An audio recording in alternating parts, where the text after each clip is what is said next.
Hi, it's me, Jazzy. I'm back with another tech-related video, and today it's part 2 of the Farnell Sine Square Oscillator. Now, we took a good look at this in the last episode.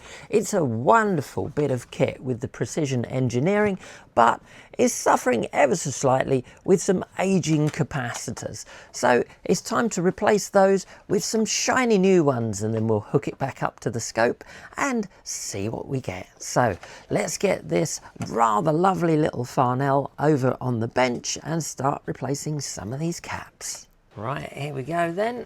So we're going to replace all of these with some lovely new fresh ones. So we've got lots of lovely nice new Vishay Axial capacitors from Farnell, which is fantastic. Unfortunately, Axials are a lot more expensive than radials, so it wasn't cheap getting the new caps for this unit, but I think it'll be worthwhile.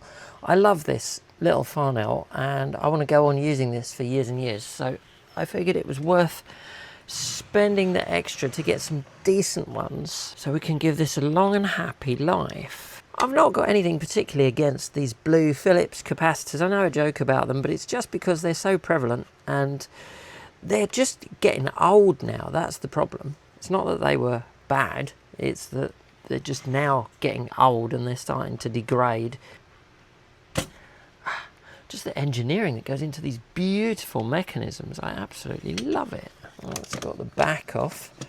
That's a good start. And it is literally just the electrolytics I'm replacing. I'm going to leave everything else well alone. So this board's got to come out, which means I need to unplug this connector here. There we go.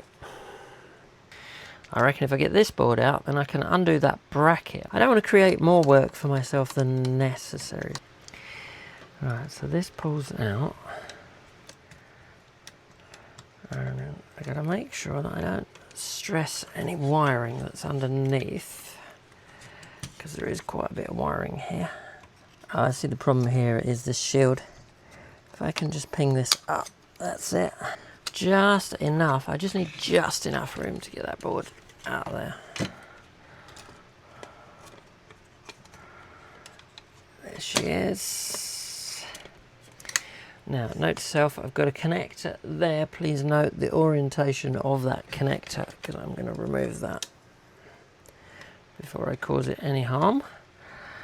Okay, now we should be able to do this now without having to unsolder any of this. At least we can get to the bottom of this board here. That's fantastic. Okay, so we've got this plug goes in here, and we've got this plug goes in here. So I've got to remember that when I put this back together. My first reason for getting this out of the way, other than we need to replace these caps, we've got 1, 2, 3, 4, 5 on here to replace. We need to get this little board out here. All right, let's go for it. When I'm doing anything like this, I always like to try and make it as easy as possible for myself. So I've just got to undo the nut for the voltage regulator. Just put my finger on the back of the screw to stop it from turning too much. And there we go. All right, so we're going to have to get this side off anyway, because ultimately we do need to get that board out.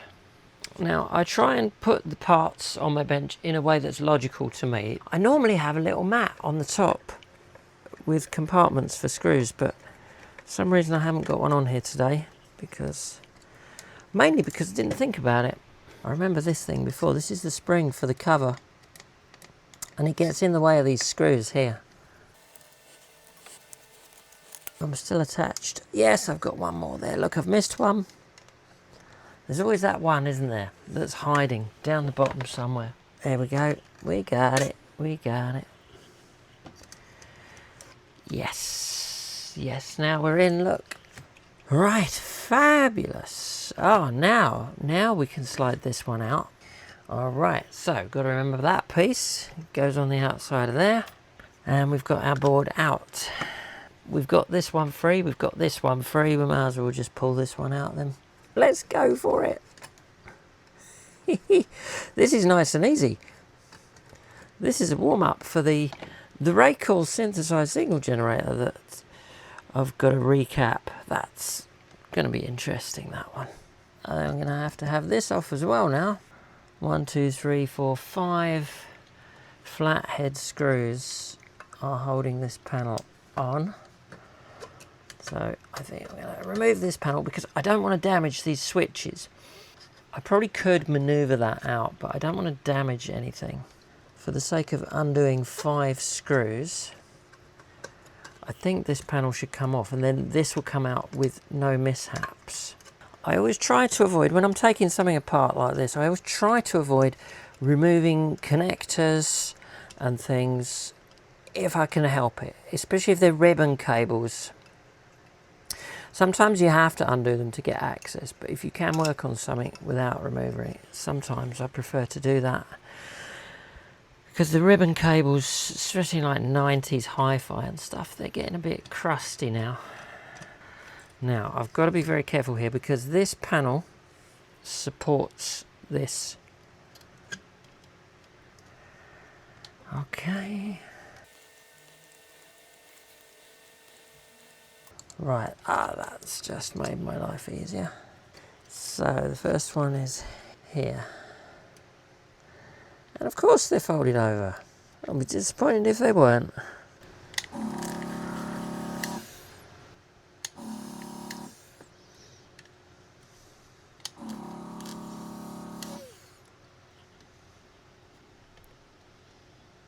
I think we're ready to get our first one out of here. Yeah, we are. Right, there we go. 25 volt, 10 microfarad. Right, let's have a look. 5.45 microfarads. Wow, that is pretty bad. This is supposed to be a 10 microfarad. That's shockingly bad. Alright, what's the ESR? Go on then. 22 ohms. I'm amazed this was even actually working, so you can see why I'm going to need to do this job. Alright, here's its replacement, 10 microfarad, 50 volts, because I couldn't get any 25 volt ones, didn't have any in stock. The thing with axial capacitors, there's often less choice than there is with radials, and they're certainly a lot more expensive. It's hard when you're dealing with axials because there's just not the choice that there is when you're shopping for radial capacitors. Radials, there's like thousands of different ones. Axials are getting rarer. I would hazard a guess that this is going to test at more than 5 microfarads.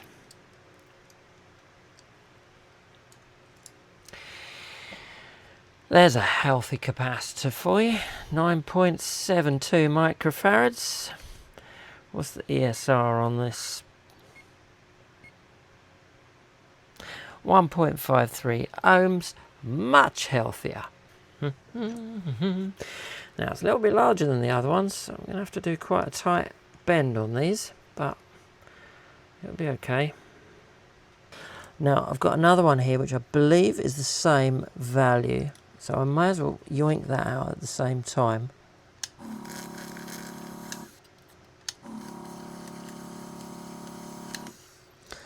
Life is so much easier when you have decent tools to work with. I will say the desoldering station I've got there, I bought that last year. It's a Yahoo one, and I bought it off of Amazon because I needed a desoldering station, and it's actually doing alright, to be honest, as long as you remember to unblock it. If you don't remember to unblock it at the end of each session, then you're in for a long unblocking session. That's all I can say. Always unblock after each session. That's good advice, isn't it? Right, I want to see how bad this other cap is. This is another 10 microfarad, 25 volt. Oh yeah, that's bad. 5.7 microfarads. What's the ESR? Oh, 17 ohms. Yeah, that's toast. I'm amazed this was even working last time. Right, it just shows how much these capacitors degrade over time. And of course, technology's improved as well. So a modern 10 microfarad capacitor, especially a Vishay one, is going to be a heck of a lot better than a capacitor that was new when this was made. They're a little bit larger than what we took out, but these are the 138 AML. These are miniaturized long life capacitors, apparently. That's because they're the only 10 microfarad axials I could get with the right sort of footprint. The black band denotes the negative terminal on these, to be sure we're getting these in correctly. That's it. She's in. It's a comfortable fit. That one. It's in there though. It's in. I suspect that a lot of these caps that I take out are going to test pretty poorly. Again, black band is the negative end. This is a job I'm going to have to do with my Marconi oscillator as well, because that's a little bit unstable at times now, and I think it's where the capacitors are starting to break down. Poor thing. So this is a job I need to do on that as well. Alright, so let's get these soldered in. We only got one more to do on this board, and then we can put this bit back together, because I don't like having this flopping about everywhere.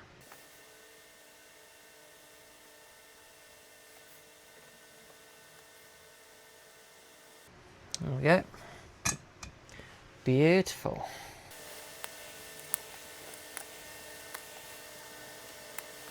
Right, we've got one more to come out of this, which is this one here. So let's get that desoldered. You know, I've only got one complaint about this desoldering station, is much like the soldering iron in the same range, it goes to sleep quite a lot, and you don't always realise, unless you're looking at the display. If you just pick it up thinking it's on, some sort of indication on the tool would perhaps be nice.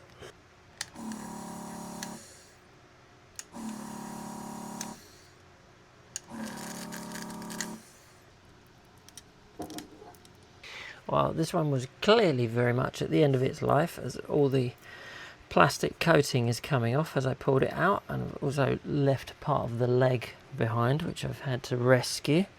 I don't know if I'll get a reading off of this, but I'm interested to see. This is supposed to be a 330 microfarad. What's left of it? I'm getting 151 microfarad. Yeah, there's a pattern emerging here that these old blue Phillips are past their prime to be replaced with a 330 microfarad 16 volt slight upgrade. Let's have a look how differently. So it should be a 330, and we're getting 315 microfarads. Awesome. Decent ESR as well, half an ohm. Nice. I didn't even measure the ESR on that other one because the capacitor was crumbling away. A little bend and a little bend. See, these are the standard looking Vishay axial caps, and these are like the miniaturized long life version, as they didn't seem to have any 10 microfarad in this range in stock. But then again, as you know, when you go on Farnell, there's literally millions of capacitors, although with axials there's not so many. You've got your lovely arrows denoting which end is the negative end. Should fit in okay. Lovely. Right, okay, let's get this soldered in, then I can get this board back in.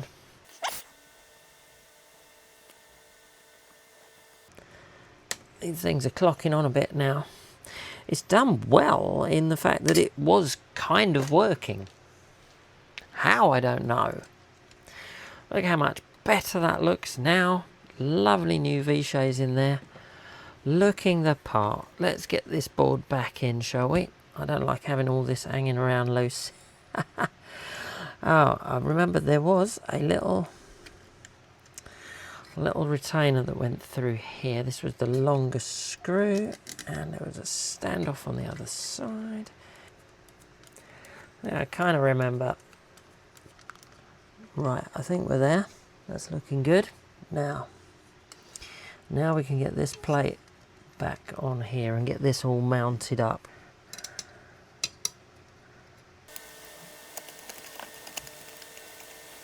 Get this one in, just one more screw to go in the back. Then we can get this side back on.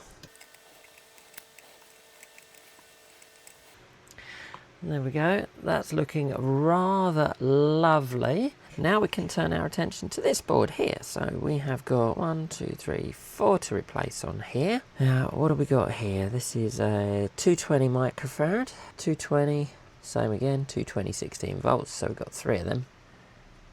And they've got 470 there, so we want 3 of the 220s. Here we go, 220 16 volts.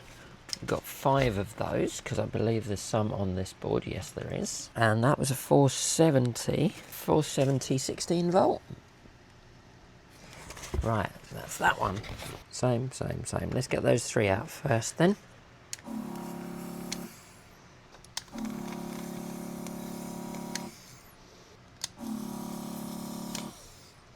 Hold on. Yep. There we go.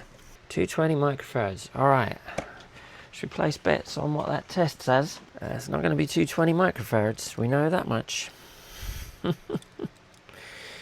have a look. I always like to know. It's actually not as bad as the ones on the other board. I'm just getting 208 microfarads. What's the ESR though?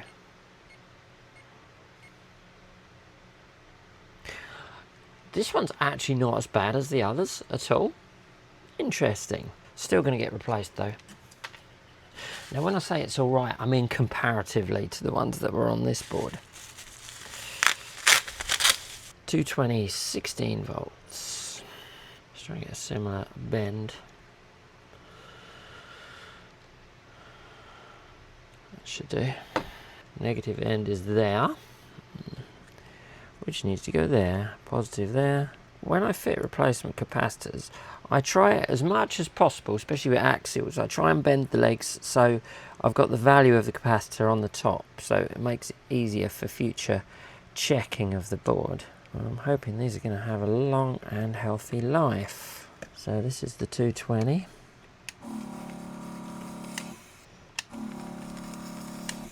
Sometimes just a little persuasion is all they need.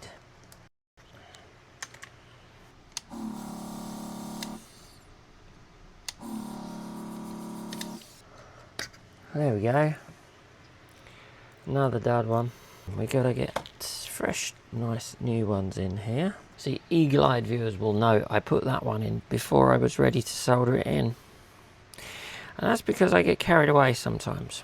Usually I would have waited until I got them all out to put them back in, but yeah, sometimes the old brain just gives up. So negative end is this end, so this one's to go here. Nice. Positive is there, negative end is there. Right, let's get these in.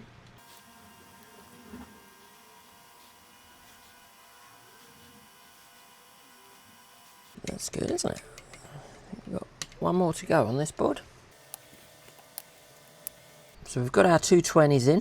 These two are testing alright, and I haven't got the budget for replacing those currently, so we are going to leave those as they are.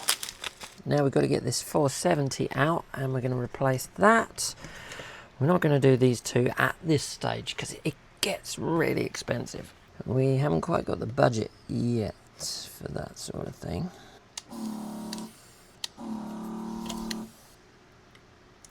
There we go. Right, this is 470 microfarad. Alright, let's see what this test says. See if this is as bad as the others. Actually, the 220s were alright. The 220s weren't bad. Now, this is a goner. Look at this test in 218. Absolutely useless. Look at that. 214 microfarads for a 470 cap. Yeah, that's a goner. Here's our 470. Oh, look at this lovely Vishay 470 microfarad. There we go, 16 volt, 85 degree. Just going to go in here. Right, let's get this one in. We can get this board back together.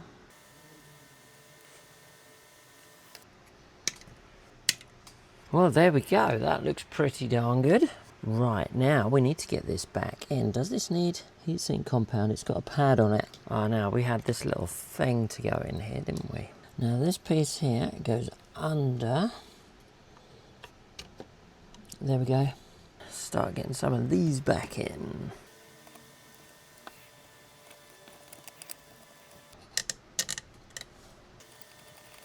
Now we've got to get the side panel back on. That's it. Okay, so we just got this board to go. We got 1, 2, 3, 4, 5 to replace on here. So we've got a 220 and a 220. So let's get them out first. And we've got two 470s and we've got this one here.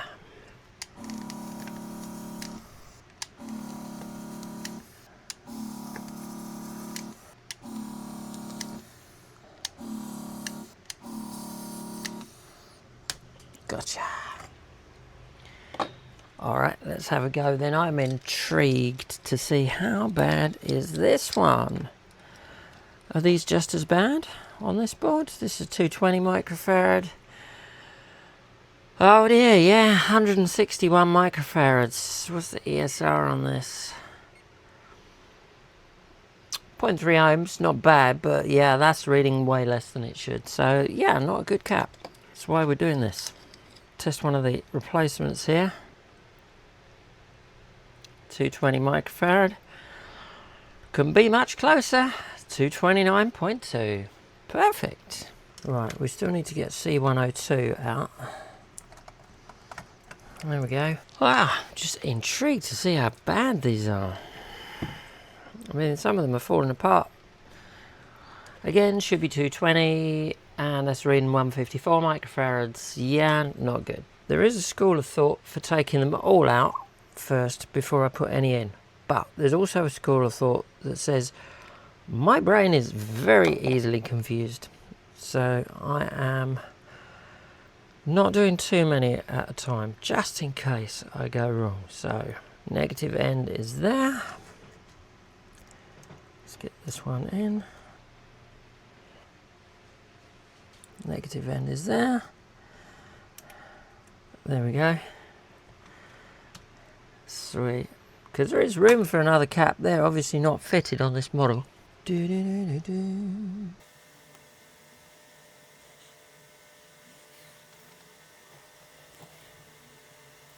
I'm doing axials on this one because I want to keep it as original as possible.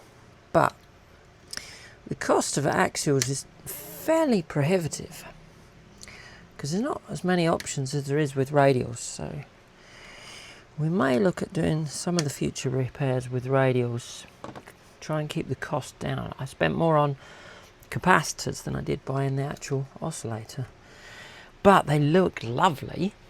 They look gorgeous. Now we've got to get this big one out here, which is a 220 microfarad 40 volt. That's the replacement. 220 40 volt.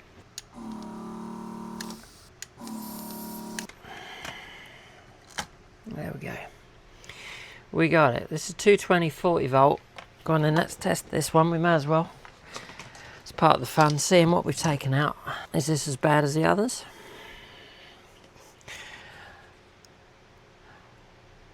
It's actually not too bad. 210. 0.16 of an ohm. Yeah, it's actually alright. It's, well, I say it's actually alright. Comparatively, it's alright. Still going. Let's try and get this roughly right. You can get a gauge for this, can't you? I think Pace Tools make one that you can get could actually just use this, to be honest, to bend it to the right. Negative end is that end.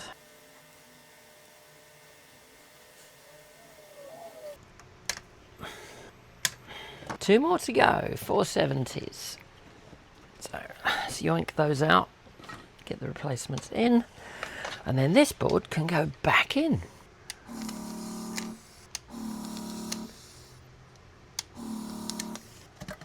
Here we go. All right, it's supposed to be 470 this one. What do we get? What do we get? What do we get? Place bets now. Yeah, 500 microfarads, 0.2 ohms. Actually not the worst I've seen. Here we go, 470 microfarads, 16 volt. Right, and negative end is that end, so yeah, it goes in. We've only got one more to do. It's not bad, is it? It's actually the disassembly and reassembly that takes the time, not the actual repair. But then that's true of most repairs, whether it's test gear or audio stuff. Generally takes longer getting to the problem than actually sorting it out. All right, we got one more to go. That's another 470 microfarad.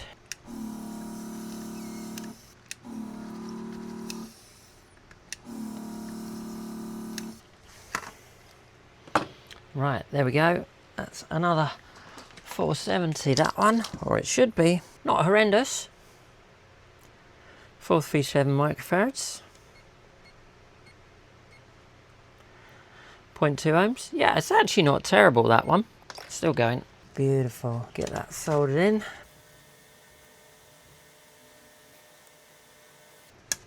Clip that off.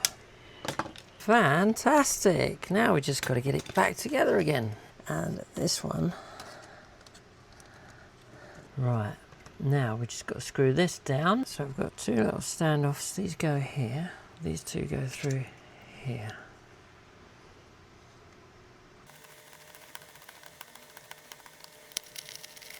Okay, it's looking good though, isn't it?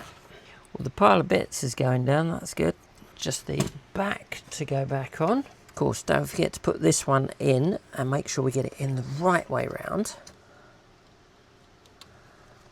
So,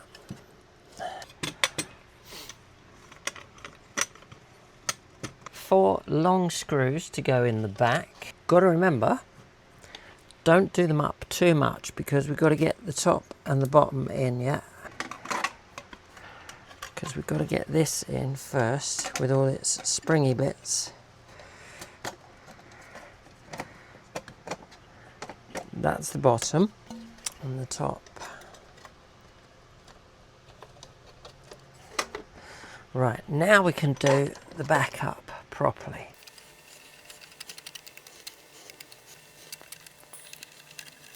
There we go, and we are ready for a test. These are all the casualties.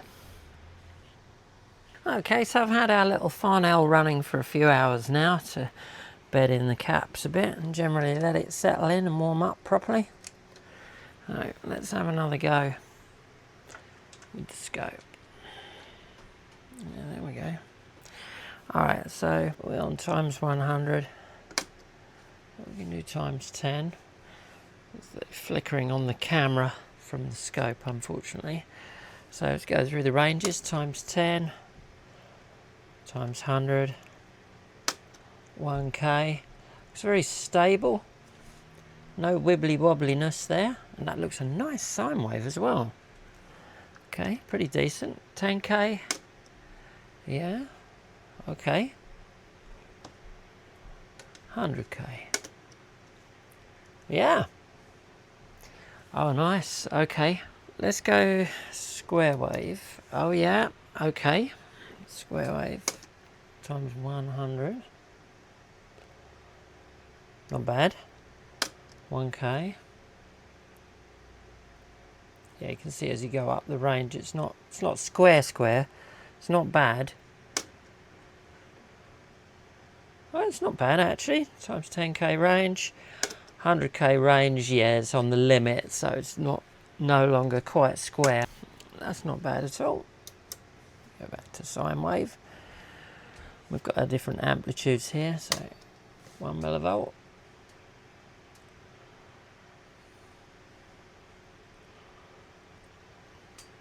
One millivolt, we get a little bit of interference, remains hum and stuff. There's a lot of stuff running around us. Let's go 10 millivolt. Oh, that's a lot better, isn't it? There you go. That's not so bad. 10 millivolt, 100 millivolt. Nice.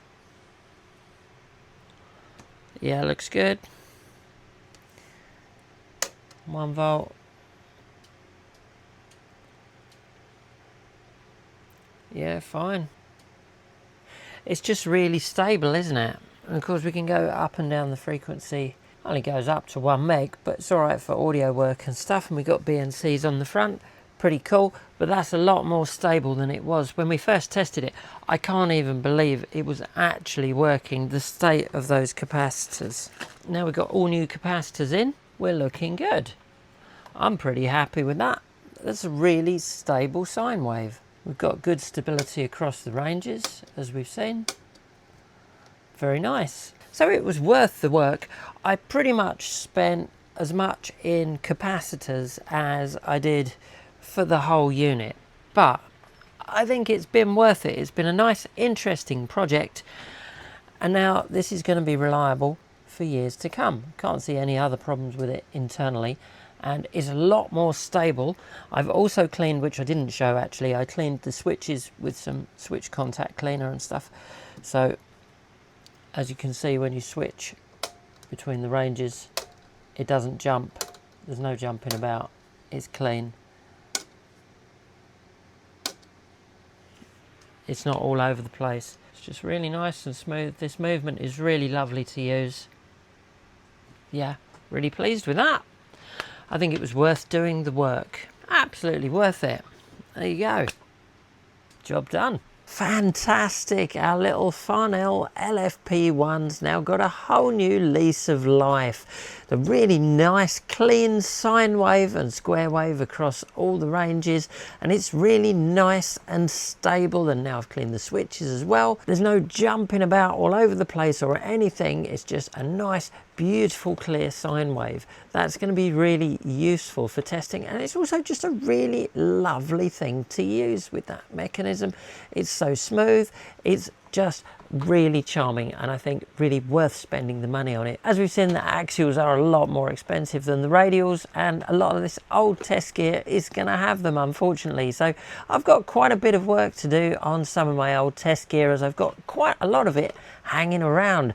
You've seen we've got to replace an awful lot of tantalums in that Raycall synthesized signal generator.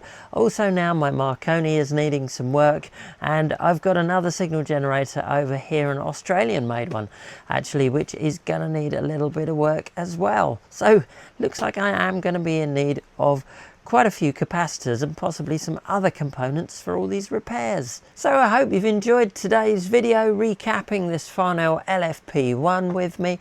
As always, massive thanks to everyone for watching, sharing, liking and subscribing. If you want to go ahead and hit the subscribe button, it's always massively appreciated and helps to support the channel. I'll be back soon with some more tech related videos, but in the meantime, take care and I'll see you on the next one.